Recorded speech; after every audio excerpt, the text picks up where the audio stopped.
วแมวแมวแมวแมวแมวแมวแมวตอนซีนี่มันหนาเฮงบ่พอจะจัดการมันเอาเลยดิ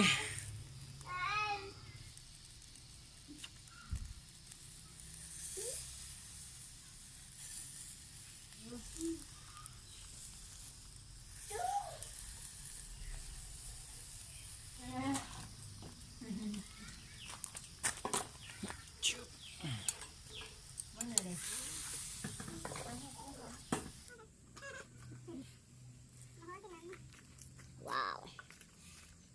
เวอร์เวอร์เวอร์สุกแล้วเด่นเอาไปกินได้เลยได้นี่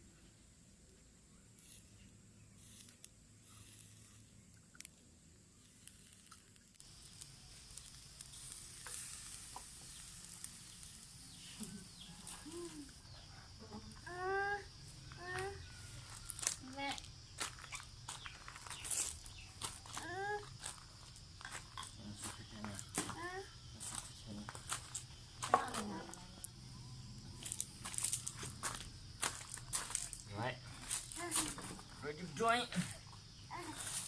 โอ้นี่คือกินนี่เว้ย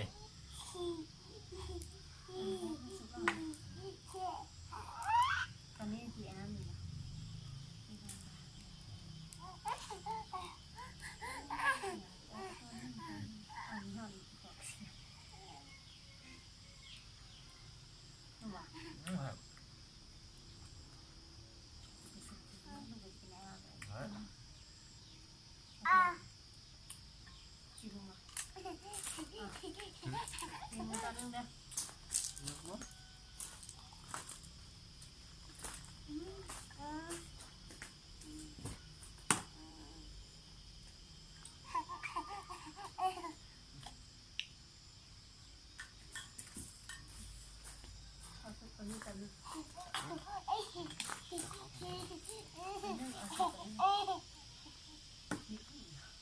จีดิบเลย ต้องทุกแล้วจะว่ามันไม่ทราบเลย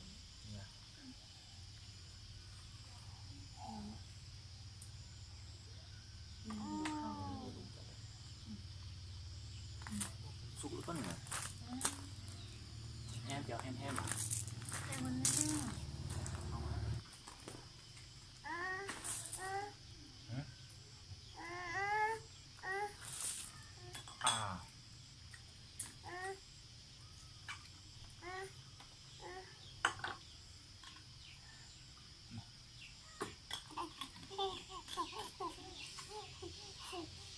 แล้วก็จะปาซีนกินเนาะ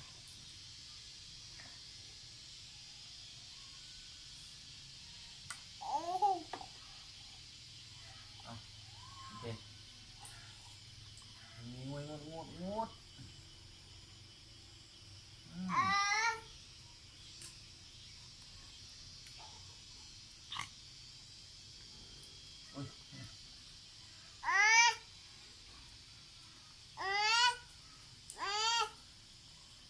ห้อยดิ้งมา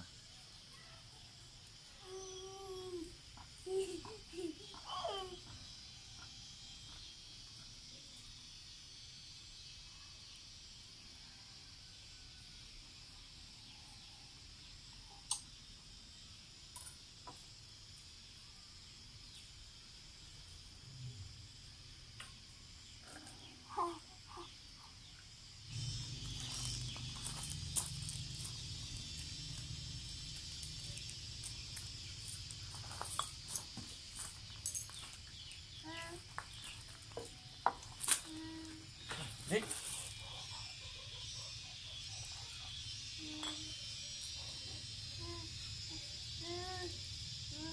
เดี๋ยวฟังกันให้เด้อเดี๋ยวเดี๋ยว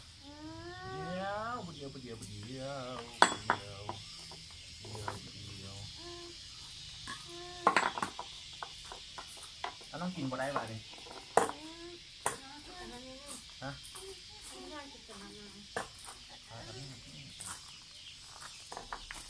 อันนี้พี่นี่ก็ใช่เลย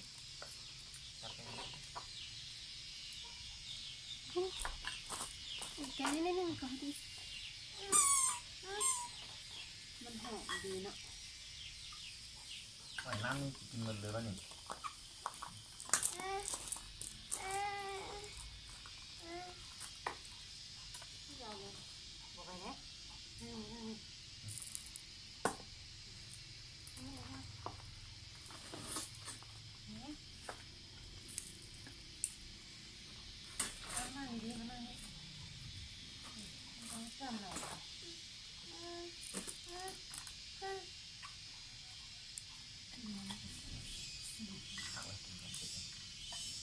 จากคนละเพศ โ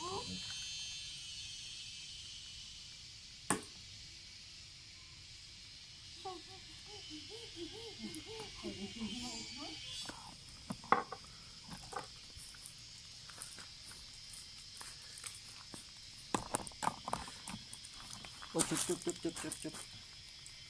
ลิมิตนั่งบนเก่าลูกเลยมาจนได้นั่งฮัน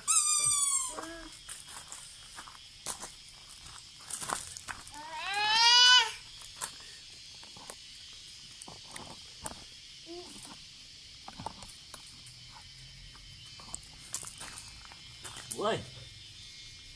มันที่ไม่ได้ดิ๊กค่อยกินดิ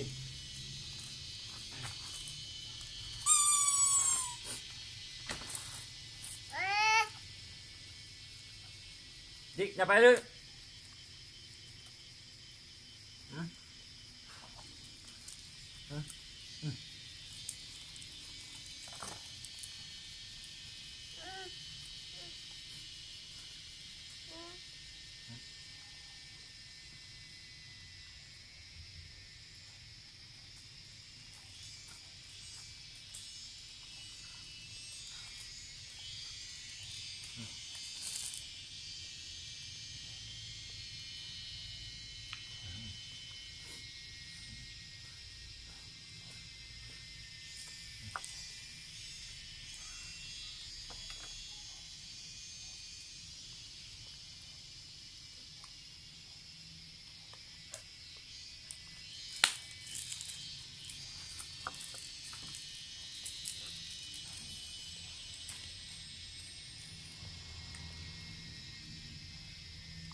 ปิ้งมา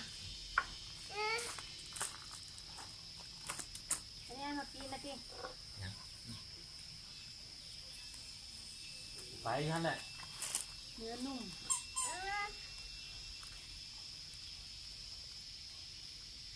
เอาน้ำเจียวใส่มัน แก้วน้ำเสื้อนะนี่แก้วเสื้อมา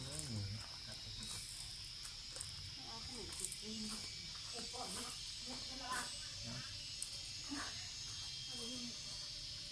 ติดน้ำไม่ใส่นอกไว้ใส่ปะ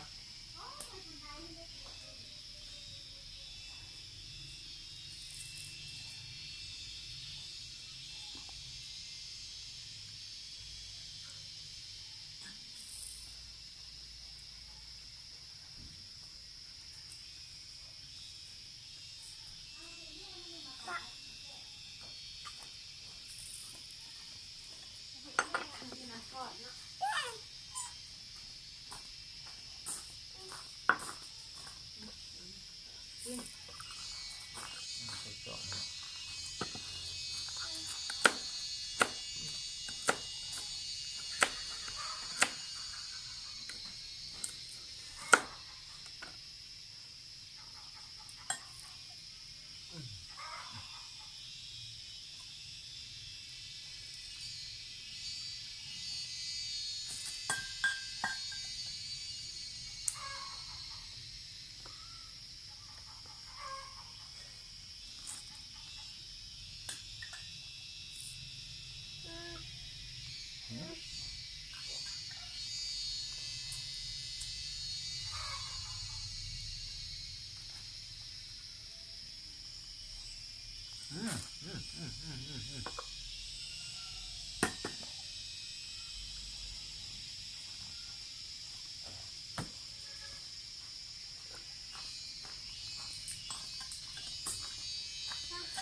ไม่กินอะไรทั้งนี้เนาะ ตอนนี้ก็ได้น่าจะได้แล้วเลยนะตอนนี้คือนุ่มแม่มา ไปใส่เดี๋ยวยุงกัดเด้ นั่งไหมลูกปอดมันกินสมา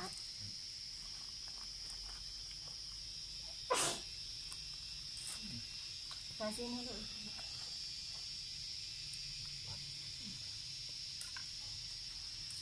อ่ะนั่งปัง เขาจะไป อืม ต้นลงตานะ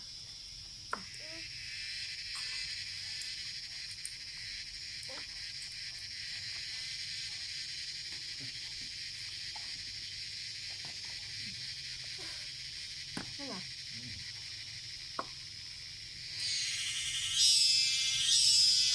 หอมขนาด ขนาดว่าทิ้งเดินไปเลย นุ่มครับอ๋อแบบกับหมูหนวดตัวเขา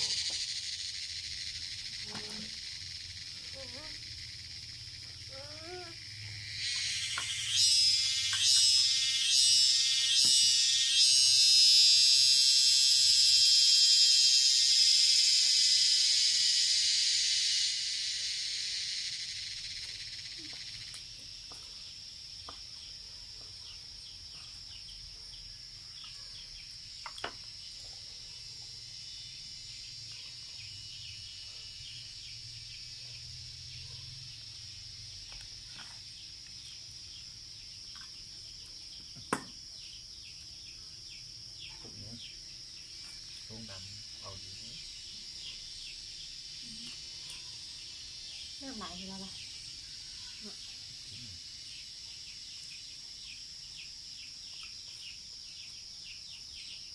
กี่ตอนแบบง่ายอ่ะ ว่าให้แม่มันเสร็จใช่ไหม ไอ้ย่างกับแกมันจะง่ายเอาดิ๊กเดี๋ยว อืม ตอนกินเนี่ย เนาะ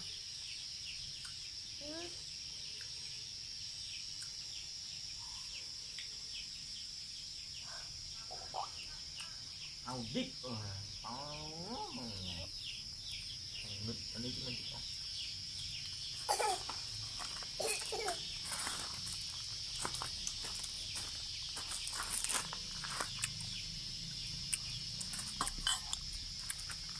ไม่หิวเนาะตอนนี้นะหนีแม่ ที่งานจะบอกกินสูงแล้วไอ้เจ้าไอ้กิน นั่งไปอยู่นี่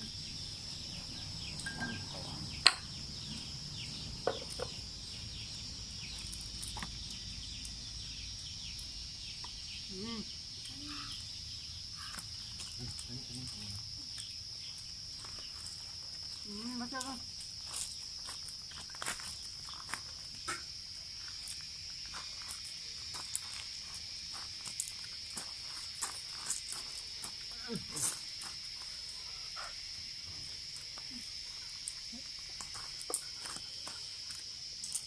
คือนอกงานยุงหลาย